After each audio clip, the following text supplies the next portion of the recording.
Hello students, आज आम पढ़िम एप्लिकेशन अफ डेरिवेटिव्स।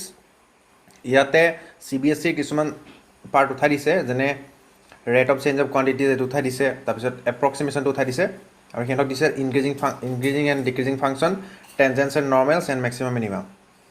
सो ये आम फार्स्टते इंक्रिजिंग एंड डिक्रिजिंग फांक्शनर पर पढ़िम।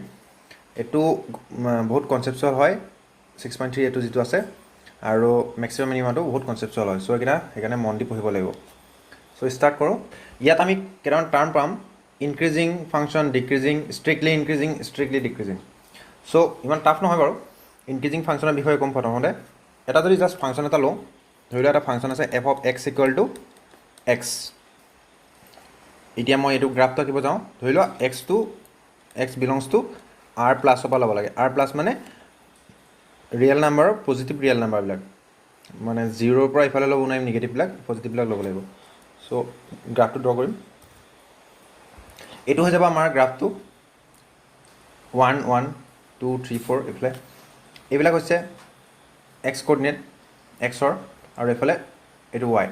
এতিয়া চাবা ফাংচনটোত এক্সৰ ভেলু 1 হোৱাৰ কাৰণে ৱাই ভেলু 1 হৈছে, 2 হোৱাৰ কাৰণে ৱাই ভেলু 2 হৈছে, তেনেকৈ 3 হোৱাৰ কাৰণে ৱাই ভেলু 3 হৈছে। এতিয়া মই যদি 1টোক x1 বুলি কওঁ, x1 ইকুৱেল টু 1 আৰু x2 ইকুৱেল টু ধৰি লোৱা 3। এতিয়া আমি গম পাইছোঁ যে x2 গ্ৰেটাৰ দেন x1 এইটো হৈছে। এতিয়া যদি এইটো হয় x2 গ্ৰেটাৰ দেন যদি x1 হয়, তেতিয়া ইয়াৰ যিটো ফাংচনৰ ভেলু x2ৰ কাৰণে ফাংচনৰ ভেলু f of x2 মানে কিমান হৈছে? f of x2 মানে 3 হৈছে। f of x2 যদিও f of x1তকৈ গ্ৰেটাৰ দেন হয়, তেতিয়া আমি ক'ম ফাংচনটো ইনক্ৰিজিং ফাংচন। মানে এক্সৰ ভেলু বঢ়াৰ লগে লগে ৱাই ভেলু যদি বাঢ়ি যায়, তেতিয়া তাক ক'ম সেইটো ইনক্ৰিজিং ফাংচন। আৰু যদি এনেকুৱা হয় x2 যদি গ্ৰেটাৰ দেন x1 হয়, but f of x2 is less than f of x1 হয়, তেতিয়া তাক ক'ম ডিক্ৰিজিং ফাংচন। যেনে এক্সাম্পল, মই যদি ইয়াত -x লওঁ, চাবা ইয়াতে চোৱা এক্সৰ ভেলু যদি মই 1 লওঁ, তেতিয়া ৱাই ভেলু -1 হ'ব। f of 1 মানে -1 হ'ব, 2 মানে -2 হ'ব। চোৱাচোন, যেতিয়া এক্সৰ ভেলু বাঢ়ি গৈ আছে, ৱাই ভেলু কমি কমিহে আহি আছে, তললৈ আহি আছে। চ' সেইটো পৰিস্থিতিত আমি তাক ক'ম ডিক্ৰিজিং ফাংচন বুলি। মানে x1 ইকুৱেল টু ইয়াত যদি 1 বুলি লওঁ আৰু x2 ইকুৱেল টু যদি 3 বুলি লওঁ, চ' আমি দেখা পাইছোঁ যে x2 greater than x1 but f of x2 is less than f of x1। এনেকুৱা হ'লে তেনেকুৱা ফাংচনক ক'ম ডিক্ৰিজিং ফাংচন। এতিয়া নেক্সট আহিব ষ্ট্ৰিক্টলি ইনক্ৰিজিং, ষ্ট্ৰিক্টলি ডিক্ৰিজিং। এই বস্তুটো কি হয় আমি গ্ৰাফিকেলি বুজিলেহে বস্তুটো গম পাম। বুকত বঢ়িয়াকৈ দি থৈছে। ইয়াত চাবা, এইটো ফাংচনত চাবা, ইয়াতে ফাংচনটো এনেকৈ বাঢ়ি বাঢ়ি গৈ আছে। এক্সৰ ভেলু বঢ়াৰ লগে লগে ৱাই ভেলু বাঢ়ি বাঢ়ি গৈ আছে। তাৰপিছত ইয়াত অলপ কমি গ'ল, কিন্তু কমা নাই, ডাইৰেক্ট কমি যোৱা নাই, তললৈ গুচি অহা নাই, অলপ ইয়াৰ তুলনাত অলপ কমি গৈছে, প্ৰায় x এক্সিছৰ ইকুৱেল হৈ গৈছে। আকৌ এইখিনিৰ পৰা আকৌ বাঢ়ি গ'ল। চ' এনেকুৱা ধৰণৰ ফাংচনক অভাৰঅল ক'ব পাৰিম ইনক্ৰিজিং ফাংচন। কিন্তু এইটো হৈছে ষ্ট্ৰিক্টলি ইনক্ৰিজিং ফাংচন। ইয়াত মানে কি হৈছে, লাহে লাহে লাহে বাঢ়ি গৈয়ে আছে, ক'তো এনেকৈ কমি যোৱা নাই, ইয়াৰ নিচিনাকৈ এনেকৈ কমি যোৱা নাই, সমান হৈ যোৱা নাই। এইটো কমা বুলি নক'ম, ইয়াৰ তুলনাত কমিছে, কিন্তু এনেকৈ ডাইৰেক্ট কমি যোৱা নাই। ডিক্ৰিজিং নহয়, কিন্তু বা ইনক্ৰিজেই হৈ গৈ আছে। কিন্তু ইয়াত স্মুথলি ইনক্ৰিজ হৈছে, সেইকাৰণে ইয়াক ষ্ট্ৰিক্টলি ইনক্ৰিজিং বুলি ক'ম। ঠিক তেনেদৰে এইটো ডিক্ৰিজ হৈ গৈ আছে, আকৌ ইয়াত এক্সিছৰ লগত সমান হৈ গ'ল, অলপ প্ৰায় সমান হৈছে, তাৰপিছত আকৌ ইয়াৰ পৰা নামি আহিল। ইয়াত স্মুথ হোৱা নাই কাৰ্ভটো। চ' এনেকুৱা ধৰণৰ কাৰ্ভক ক'ম ডিক্ৰিজিং ফাংচন। চ' নেক্সট ষ্ট্ৰিক্টলি ডিক্ৰিজিং গম পাইছাই, স্মুথলি ডিক্ৰিজ হ'ব লাগিব। তেনেকুৱা ধৰণৰ কাৰ্ভক আমি ষ্ট্ৰিক্টলি ডিক্ৰিজিং কাৰ্ভ বুলি ক'ম। আকৌ এনেকুৱা ধৰণৰ কাৰ্ভ থাকে, এইটো তোমালোকে গম পাইছা, এইটো cos x ৰ গ্ৰাফ। cos x ৰ গ্ৰাফটো এনেকৈ যায়। চ' এইটো চোৱা, ইয়াত গ্ৰাফটো প্ৰথমতে ইনক্ৰিজ হ'ল, তাৰপিছত আকৌ ডিক্ৰিজ হৈছে, দেখিছা? তাৰপিছত আকৌ ইয়াত ডিক্ৰিজ হৈছে, আকৌ এইফালৰ পৰা ইনক্ৰিজ হ'বলৈ আৰম্ভ কৰিছে। চ' এনেকুৱা ধৰণৰ গ্ৰাফটো ইনক্ৰিজিঙো হয়, কেতিয়াবা ডিক্ৰিজিঙো হয়। চ' এনেকুৱা ধৰণৰ আমি কনফিউজ হৈ যাওঁ। চ' এনেকুৱা ধৰণৰ গ্ৰাফত আমি ক'ম neither increasing nor decreasing graph. ত' আমি এক্সাম্পল ল'লে বেছি ক্লিয়াৰ হ'ম। ধৰি লোৱা এইটো এটা আমাৰ ফাংচন দিয়া আছে, ইয়াৰ ধৰি লোৱা গ্ৰাফটো এনেকৈ গ'ল, আৰু এনেকৈ জাষ্ট গ'ল, গ্ৰাফটো এনেকৈ গ'ল, বেকাকৈ আঁকি দিলোঁ হৈছেগৈ, এনেকৈ গৈছে। এইটো ষ্ট্ৰেইট লাইন কিয় পাম? কাৰণ এইটো লিনিয়াৰ ইকুৱেশ্যন হয়। চ' ষ্ট্ৰেইট লাইন পাম। এতিয়া চোৱা, এই গ্ৰাফটোত আমি গ্ৰাফটোত চাই ক'ব পাৰোঁ যে ইয়াত যেনেকৈ এক্সৰ ভেলুজনী বাঢ়ি বাঢ়ি গৈ আছে তেনেকৈ ৱাই ভেলু এনেকৈ বাঢ়ি বাঢ়ি গৈ আছে যদি এইখিনিৰ পৰা কওঁ চ' এনেকুৱা ধৰণৰ গ্ৰাফক আমি ইনক্ৰিজিং গ্ৰাফ বুলি ক'ব পাৰোঁ বা এইটো স্মুথলিও গৈছে চ' স্মুথলি ইনক্ৰিজিং মানে ষ্ট্ৰিক্টলি ইনক্ৰিজিঙো ক'ব পাৰোঁ এতিয়া চাবা আৰু এটা ধৰণে ক'ব পাৰোঁ ইয়াত আমি যদি ইয়াৰ শ্লোপ ফাইণ্ড কৰোঁ শ্লোপ মানে কি আছিলে এক্স এক্সিছৰ লগত যিটো এংগল কৰে এক্স এক্সিছৰ লগত এণ্টি ক্লকৱাইজ যিটো এংগল কৰে তাক আমি শ্লোপ বুলি কওঁ ইয়াত এইটো এংগল ধৰি লোৱা এইটো এংগল আমি থিতা বুলি লওঁ তাক যদি তাৰ যদি টেন থিতা উলিয়াই দিওঁ টেন থিতা মানে কি হয় ইয়াৰ শ্লোপ শ্লোপ সাধাৰণতে আমি এম বুলি লিখোঁ অৰ ইয়াক আমি ডি ৱাই বাই ডি এক্স বুলি ক'ব পাৰোঁ মানে ডিফাৰেঞ্চিয়েশ্যন চ' আমি যদি তাক ফাইণ্ড কৰি দিওঁ তেতিয়া তাৰ পৰা আমি শ্লোপটো জৰিয়তে ফাংচনটো ইনক্ৰিজ হ'ব নে ডিক্ৰিজ হ'ব আমি ক'ব পাৰিম মানে শ্লোপটো যদি পজিটিভত আহিছে শ্লোপটো যদি পজিটিভত আহিছে এইটো এক্স এক্সিছৰ অলপ পজিটিভত আছে চ' পজিটিভত আহিছে তেতিয়া আমি ক'ব পাৰিম যে ফাংচনটো ইনক্ৰিজিং ফাংচন আৰু যদি শ্লোপটো নিগেটিভত আহিছে তেতিয়া আমি ক'ব পাৰিম যে শ্লোপটো ফাংচনটো ডিক্ৰিজিং ফাংচন এতিয়া এইটো চাবা ইয়াত আমি ডাইৰেক্ট ক'ব পাৰিম আমি এইটো লাইনৰ ইকুৱেশ্যন চ' y equal to m x plus c টাইপত আছে ইয়াত এম মানে চোৱা ৱাই মানে এইটো এফ এক্স মানে ৱাই এম মানে কি আছে এম মানে 2 হৈছে এক্স মানেতো এইটো আৰু 3 চি মানে 3 চ' এমটো পজিটিভ আছে M equal to 2 so' positive আছে চ' আমি ডাইৰেক্টলি ক'ব পাৰোঁ যে এইটো এটা ইনক্ৰিজিং ফাংচন অৰ ইয়াত চোৱা ইয়াত ডি ৱাই বাই ডি এক্স বুলি কৈছোঁ মানে ডি ৱাই বাই ডি এক্স মানে কি এফ ডেছ এক্সেই হয় চ' এফ ডেছ এক্সৰ ভেলুটো যদি গ্ৰেটাৰ দেন 0 হয় এফ ডেছ এক্সৰ ভেলু যদি গ্ৰেটাৰ দেন 0 হয় তেতিয়া তাক ক'ব ষ্ট্ৰিক্টলি ইনক্ৰিজিং মানে সাধাৰণতে এইটো ইনক্ৰিজিং ফাংচন কিন্তু স্মুথলি যোৱাৰ কাৰণে সেইকাৰণে মই গ্ৰেটাৰ দেন 0 বুলি কৈছোঁ এক্সিছৰ লগত সমান হৈ যোৱা নাই এনেকৈ সমান হৈ যোৱা নাই সেইকাৰণে গ্ৰেটাৰ দেন 0 যদি হৈ যায় তেতিয়া তাক ক'ম ষ্ট্ৰিক্টলি ইনক্ৰিজিং ফাংচন এতিয়া চাব লাগিব এফ ডেছ এক্সৰ ভেলুটো ইয়াত গ্ৰেটাৰ দেন 0 হৈছে নে চ' এফ অফ এক্স আছে এইটো চ' আমি যদি এফ ডেছ এক্স কৰোঁ কিমান পাম ইয়াক ডিফাৰেঞ্চিয়েট কৰিলে 2 আহিব কাৰণ এক্সক কৰিলে 1 হয় আৰু এইফালে plus 0 so' ultimately 2 wish is greater than 0 মানে কি ফাংচনটো ষ্ট্ৰিক্টলি ইনক্ৰিজিং ফাংচন তোমালোকে ষ্ট্ৰিক্টলি ইনক্ৰিজিং আৰু ইনক্ৰিজিঙত কনফিউজ হ'ব নালাগে ষ্ট্ৰিক্টলি ইনক্ৰিজিং মানে হৈছে কাৰ্ভটো স্মুথলি ইনক্ৰিজ হৈ যোৱা আৰু ইনক্ৰিজিং মানে হৈছে এনেকুৱা টাইপ এইটো টাইপ অলপ তাৰপিছত লাহে লাহে যাব মানে এক্স এক্সৰ লগত সমান হ'ব তাৰপিছত আকৌ বাঢ়ি যাব চ' নেক্সট কেতিয়াবা আমি যেনেকৈ এইটো ফাংচনটো ইনক্ৰিজ হয় বুলি কৈছোঁ কেতিয়াবা ইণ্টাৰভেলটো দি দিয়ে ইণ্টাৰভেলটো ফাইণ্ড কৰিব দিয়ে যে কোনটো ইণ্টাৰভেলত ফাংচনটো ইনক্ৰিজ হ'ব বা ষ্ট্ৰিক্টলি ইনক্ৰিজ হ'ব ষ্ট্ৰিক্টলি ডিক্ৰিজ হ'ব বা ডিক্ৰিজিং হ'ব এনেকৈ উলিয়াব দিয়ে আমি কুৱেশ্যন কৰিলে আণ্ডাৰষ্টেণ্ডিংটো ভাল হ'ব চ' আমি কি কৰিব লাগিব প্ৰথমতে ইয়াৰ ফাংচনটো যিটো দিয়া থাকিব তাক ডিফাৰেঞ্চিয়েট কৰিব লাগিব আৰু ডিফাৰেঞ্চিয়েট কৰাৰ পিছত চেক কৰিব লাগিব যে ফাংচনটো গ্ৰেটাৰ দেন 0 ডিফাৰেঞ্চিয়েশ্যনটো গ্ৰেটাৰ দেন 0 হৈছে নে লেছ দেন 0 হৈছে যদি গ্ৰেটাৰ দেন 0 হৈছে ইনক্ৰিজিং লেছ দেন 0 হৈছে ডিক্ৰিজিং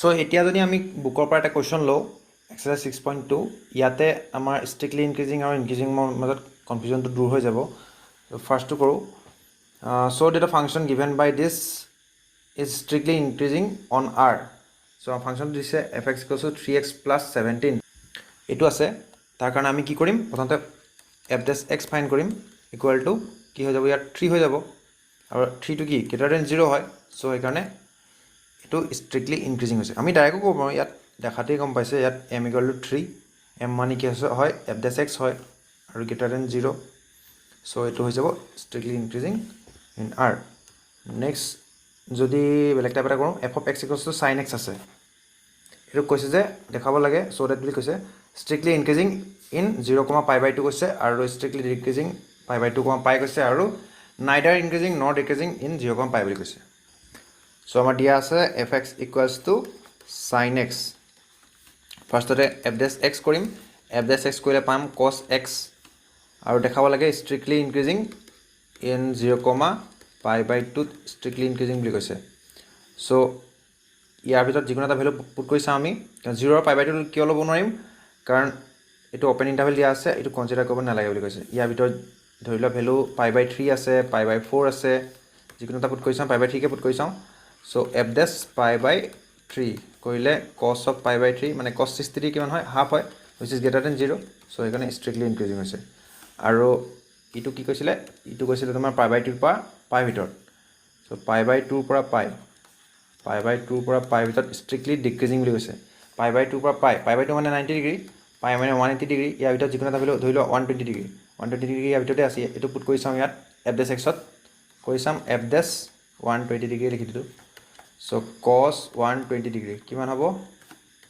cos যদি 90 লওঁ 90 প্লাছ 30 ডিগ্ৰী 90 প্লাছ 30 90 মানে এইখিনি 30 মানে এইখিনি ছেকেণ্ড কোৱাড্ৰেণ্ট চ' ছেকেণ্ড কোৱাড্ৰেণ্টত চাইন আৰু কছেক পজিটিভ কছটো নিগেটিভ চ' নিগেটিভ আহিব আৰু এইখিনি ত্ৰিকোণমিতি আৰু cos 30 ডিগ্ৰী cos 30 মানে কি √3/2 চ' মাইনাছ √3/2 এইটো মাইনাছ আহি গ'ল চ' ইজ লেছ দেন 0 মানে ষ্ট্ৰিক্টলি ডিক্ৰিজিং আৰু এইটো কৈছিলে যে neither increasing nor decreasing on 0, π 0 to π/2 আৰু π/2 পৰা π মানে 0 পৰা π 0 পৰা π ভিতৰত এই দুইটা ইণ্টাৰভেল আছে চ' এটা ইণ্টাৰভেলত ষ্ট্ৰিক্টলি ইনক্ৰিজিং হৈছে আনটোত ষ্ট্ৰিক্টলি ডিক্ৰিজিং হৈছে চ' আমি জানো যে ষ্ট্ৰিক্টলি ইনক্ৰিজিং অৰ ষ্ট্ৰিক্টলি ডিক্ৰিজিং দুইটাই হ'লে আমি নাইডাৰ ইনক্ৰিজিং নৰ ডিক্ৰিজিং বুলি কওঁ চ' আমি লিখি দিব লাগিব জাষ্ট যে এইটো ইণ্টাৰভেলত strictly increasing, strictly decreasing. So the function in this interval 0, π is neither increasing nor decreasing. So এনেকুৱা টাইপ আৰু এইটো দিয়া থাকিব আকৌ কেতিয়াবা এনেকুৱা আহে এই ইণ্টাৰভেলটো ফাইণ্ড কৰিবলৈ আহে যেনে question number 4 find the intervals in which a function given by fx equals to this strictly increasing intervalটো উলিয়াব লাগে strictly decreasing intervalটো উলিয়াব লাগে given function to লিখি লম fx equals to 2x² minus 3x এটো given আছে সো আমি প্ৰথমতে f dash x ফাইন্ড কৰিম মানে ডিফাৰেন্সিয়েট কৰিম এটো হৈ যাব 4x এটো হৈ যাব 3 সো আমি ইন্টাৰভেলটো ফাইন্ড কৰিব লাগিব নাও f dash x লিখিম ইকুৱেল টু 0 বুলি সো f dash x মানে আছে 4x minus 3 equal to 0 so x equals to 3/4 হ'ব এটা আমি ইন্টাৰভেলটো কেনেকৈ হ'ব যে 3/4 টো যদি আমি মাজত ৰাখোঁ 3/4 টো ইয়াত ৰাখোঁ ইয়াৰ এফালখিনি মাইনাছ ইনফিনিটিৰ পৰা 3/4 ভিতৰত এটা ইণ্টাৰভেল হ'ব আৰু 3/4 পৰা ইনফিনিটিৰ ভিতৰত এটা ইণ্টাৰভেল হ'ব সো আমাৰ দুটা ইণ্টাৰভেল হ'ব এটা মাইনাছ ইনফিনিটি টু 3/4 আৰু এটা হ'ব 3/4 পৰা ইনফিনিটি সো এইটো ইণ্টাৰভেলত এটা যিকোনো এটা ভ্যালু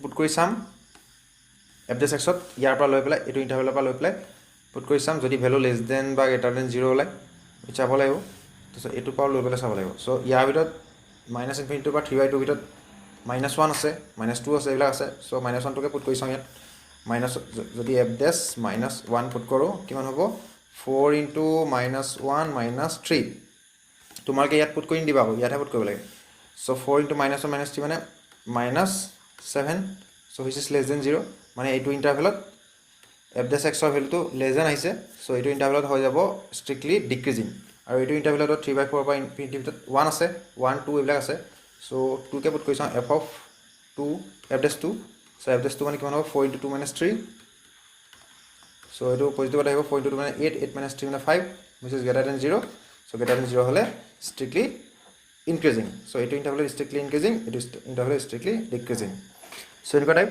সো নেক্সট আৰু যদি কৰোঁ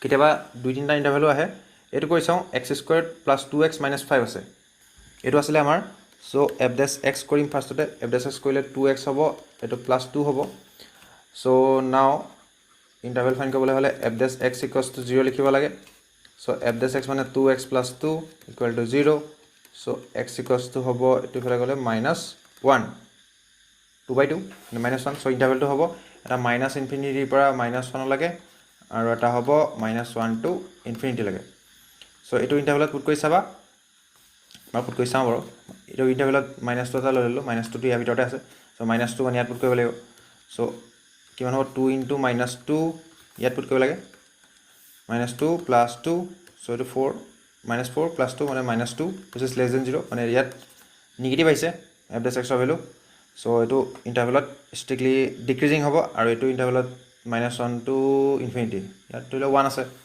1 f of 1 f dash 1 কৰিলে কিমান হ'ব 2 into 1 + 2 সো পজিটিভত আহিব 4 which is greater than 0 এইটো ইণ্টাৰভেলত ষ্ট্ৰিক্টলি ইনক্ৰিজিং সো এনেকুৱা টাইপ এতিয়া আমি বেলেগ এটা ইনক্ৰিজিঙৰ এটা কৰিম এতিয়া এইটো কৰিলে তোমাৰ ইনক্ৰিজিং আৰু ডিক্ৰিজিংটো খেলিমেলিটো নাইকিয়া হ'ব ষ্ট্ৰিক্টলি ইনক্ৰিজিং আৰু ইনক্ৰিজিঙৰ খেলিমেলিটো নাইকিয়া হ'ব সো এইটো যদি কৰোঁ prove that এইটো ফাংচনটো দিয়া আছে is an increasing function of থিটা ইন 0, π/2 ইয়াত চোৱা ক্লোজ ইণ্টাৰভেল দিলে ক্লোজ ইণ্টাৰভেল মানে এইকেইটাক লৈছে সো এইকেইটাক সাধাৰণতে ইনক্ৰিজিং ফাংচনত এনেকৈ ক্ল'জ ইণ্টাৰভেল দি দেখুৱায়, কিন্তু ষ্ট্ৰিক্টলি ইনক্ৰিজিঙত অ'পেন ইণ্টাৰভেল দি দিয়ে। এইটো সৰু ট্ৰিক হয়, মনত ৰাখিবলৈ ভাল হয়। চ' এইটো কৰি চাম এতিয়া। চ' এইটো কিমান আছে, এইটো মানে কি হয়, এফ ডেছ থিটা হ'ব, ইয়াত থিটা আছে। এফ ডেছ থিটা নহয়, এফ থিটা হ'ব। আমি এফ ডেছ থিটা ফাইণ্ড কৰিব লাগে। চ' এফ ডেছ থিটা কৰিম। এফ ডেছ থিটা মানে কিমান হ'ব, এইটোক ডিফাৰেঞ্চিয়েট কৰা, এইটো ইউ বাই ভি হৈ আছে। চ' 2 প্লাছ কছ থিটা হোল স্কুৱেৰ হ'ব। 4টো বাৰু লিখি দিছোঁ এনেকৈ। চ' এইটো V D D X of U minus U D D X of V, এইটো টাইপত আহিব। 2 plus cos theta into D D theta of sine theta, মানে কছ থিটা, জাষ্ট ডিফাৰেঞ্চিয়েট। আৰু এইফালে চাইন থিটা, আৰু এইটোক ডিফাৰেঞ্চিয়েট কৰিব লাগে। 2ক কৰিলে 0 হ'ল, 0, আৰু কছ থিটাক কৰিলে মাইনাছ চাইন থিটা। তাৰপিছত এইটো থিটাক ডিফাৰেঞ্চিয়েট কৰিব লাগে, 1 হ'ব। চ' 4 হৈ গ'ল। এইফালে 2 প্লাছ কছ থিটা হোল স্কুৱেৰ, এইটো কৰি দিওঁ, এতিয়া কিমান হ'ব, 2 কছ থিটা প্লাছ কছ স্কুৱেৰ থিটা হ'ব, মাল্টিপল, এইটো minus plus plus sign square থিটা। চাইন স্কুৱেৰ থিটা প্লাছ কছ থিটা মানে 1 হয়, কৰি দিবা। চ' 4, চ' এইখিনি কৰিলোঁ, এইখিনি এনেকৈ আহিব। এইটো চাইন স্কুৱেৰ থিটা প্লাছ কছ 1 হ'ব, এইটো এনেকৈ হ'ব। চ' এইটো এলচিএম ল'লে থাকিব আমাৰ মাইনাছ 2 প্লাছ কছ থিটা হোল স্কুৱেৰ হ'ব। এইটো যদি a plus b whole square differentiate কৰি a plus b whole square ভাঙি দিওঁ, তেতিয়া আমাৰ ফাইনেল ৰিজাল্টটো ইয়াত কৰিছোঁ, ইয়াত আহি যাব আমাৰ 2 প্লাছ কছ থিটা হোল স্কুৱেৰ, আৰু ওপৰত থাকি যাব, তোমালোকে কেলকুলেশ্যন কৰি চাবা। ওপৰত আহিব আমাৰ কছ থিটা হোল ইনটু 4 মাইনাছ কছ থিটা, এইটো থাকিব। এতিয়া এইটো ভেলু তুমি যিয়ে বহুৱা, এইটো ভেলু পজিটিভতে পাবা, স্কুৱেৰ আছে। তাৰপিছত ইয়াত পুট কৰি চাব, আমাক কি কৈছিলে, 0 to π/2 বুলি কৈছিলে, এইটো ইণ্টাৰভেলত ইনক্ৰিজিং দেখাব লাগে বুলি কৈছে। চ' আমি ইয়াত তলৰটো পুট কৰি নাচালেও হ'ল, ইয়াত পুট কৰি চালেই হ'ল। এইকেইটাত ইয়াত যিকোনো এটা ভেলু ধৰি লোৱা লৈছোঁ, ইয়াৰ পৰা 0 to π/3 লৈছোঁ, ধৰি লোৱা π/3টো ইয়াৰ মাজতে আছে, মানে π/3 মানে 60 ডিগ্ৰী, 60 ডিগ্ৰী লৈছোঁ। তো কছ 60 ডিগ্ৰী, কছ 60 মানে হাফ হয়। চ' জাষ্ট ইয়াতে কৈছোঁ, তলটোত পজিটিভতে আহিব, চিন্তা নাই। ইয়াত যদি কৈছোঁ কছ 60 মানে হাফ, আৰু এইটো 4 মাইনাছ হাফ। চ' এলচিএম লোৱা, এলচিএম ল'লে তোমালোকৰ পজিটিভতে আহিব, which is greater than 0। So' greater than 0 হৈছে, কিন্তু আমি যদি π/2 লৈ লওঁ, π/2 চাবচোন, π/2 মানে কছ π/2 যদি ইয়াত পুট কৰি দিওঁ, তেতিয়া এইটো 0 হৈ যায়, কাৰণ কছ π/2 0, তেতিয়া ইকুৱেল টু 0 পাই আছোঁ, হয়নে? চ' ইকুৱেল টু 0 হ'লে মানে কি, তেতিয়া ইনক্ৰিজিং হৈছে, মানে এই এনেকৈ চিধাকৈ গৈ আছে বস্তুটো। আমি দেখাইছিলোঁ যে তেনেকুৱা নিচিনা, মানে এইটো টাইপ এনেকৈ গৈ আছে। চ' এইটো হোৱা মানে কি, ইকুৱেল টু, সেইকাৰণে ক্ল'জ ইণ্টাৰভেল লৈছে, এইখিনিত ক্ল'জ ইণ্টাৰভেল বুলি ক'ব পাৰা সাধাৰণতে। চ' এইকাৰণে ইনক্ৰিজিং ফাংচনত ক্ল'জ ইণ্টাৰভেলটো দিয়ে, আদাৰৱাইজ ইয়াৰ ভিতৰখিনি তোমাৰ গ্ৰেটাৰ দেন 0 হৈছে। চ' ইমানখিনিয়ে, এনেকুৱা টাইপৰে আহে কুৱেশ্যন। তাৰপিছত তোমালোকৰ ইয়াতে আৰু লগাৰিথমিক ফাংচনটো ষ্ট্ৰিক্টলি ইনক্ৰিজিং অন 0,∞ বুলি কৈছে। লগাৰিথমিক ফাংচন মানে f x equal to log x, log এক্সটো ডিফাৰেঞ্চিয়েট কৰিবা 1/x আহিব। চ' 1/xটো চেক কৰি চাব, ইয়াত অভিয়াছলি পজিটিভতে আহিব, 0টো ল'ব নোৱাৰে, কাৰণ 0টো সেইকাৰণে অপাৰ ইণ্টাৰভেল দিছে। 0 to ইনফিনিটিৰ ভিতৰত 1/x পালা, ধৰি লওঁ 1/xত কি লিখিবা, 0 to ইনফিনিটি কৈছে, 1/x জাষ্ট এক্সটো 1/x, এক্সৰ ভেলু তুমি 0 to ইনফিনিটিত লাগিলে 2 পাতা, 3 পাতা, 1 পাতা, 2 পাতা, চব গ্ৰেটাৰ দেন 0 আহিব। চ' সেইকাৰণে ষ্ট্ৰিক্টলি ইনক্ৰিজিং বুলি কৈছে। চ' ইমানখিনিয়ে, থেংক ইউ।